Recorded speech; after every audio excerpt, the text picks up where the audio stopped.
നമസ്കാരം. Special intensive revision SIR 2026-ന്റെ ഭാഗമായി പൊതുജനങ്ങൾക്കിടയിൽ ധാരാളം സംശയങ്ങളും ആശങ്കകളുമൊക്കെയാണ് ഉള്ളത്. എന്നാൽ ഈ ആശങ്കകൾക്കൊന്നും യാതൊരു അടിസ്ഥാനവുമില്ല. എന്തൊക്കെയാണ് പ്രധാനമായി ഉണ്ടാകുന്ന സംശയങ്ങളെന്ന് നമുക്കൊന്നൊന്നായി പരിശോധിക്കാം. 2002 വോട്ടർ പട്ടിക അടിസ്ഥാനമാക്കിയാണോ ഇപ്പോഴത്തെ SIR നടത്തുന്നത്? 2025 വോട്ടർ പട്ടിക അടിസ്ഥാനമാക്കിയാണ് SIR നടത്തുന്നത്. ഈ പട്ടികയിൽ ഉൾപ്പെട്ട മുഴുവൻ വോട്ടർമാർക്കും എന്യൂമറേഷൻ ഫോം വിതരണം ചെയ്യും. അങ്ങനെയെങ്കിൽ 2002 വോട്ടർ പട്ടികയുടെ പ്രാധാന്യം എന്താണ്?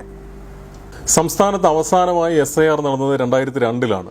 അന്ന് രേഖകളെല്ലാം പരിശോധിച്ച് യോഗ്യത ഉറപ്പുവരുത്തിയാണ് വോട്ടർമാരെ പട്ടികയിൽ ഉൾപ്പെടുത്തിയത്.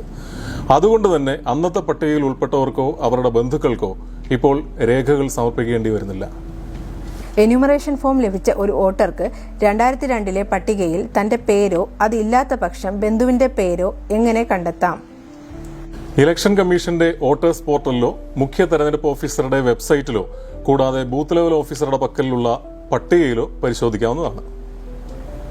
2025 പട്ടികയിൽ ഉള്ളവർ ആ വിലാസത്തിൽ നിന്ന് താമസം മാറിയിട്ടുണ്ടെങ്കിൽ എന്യൂമറേഷൻ ഫോം എങ്ങനെ കൈപ്പറ്റും?